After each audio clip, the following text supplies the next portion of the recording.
Hello, I'm James Taylor. I just had the beautiful privilege of finishing a web episode for Pastor Michael Johnson. I love him to death, and he blessed me to be able to have this time with you. And so I just want to take time to share with you something that God has graced me with, and that is our new devotional book.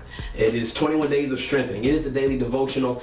Through this book, you will find 21 days of reps, and we call those reps because it's about reading, evaluation, and prayer. I don't know where you are in your walk with God, but I'm sure that every one of us, no matter where we are, need more strength.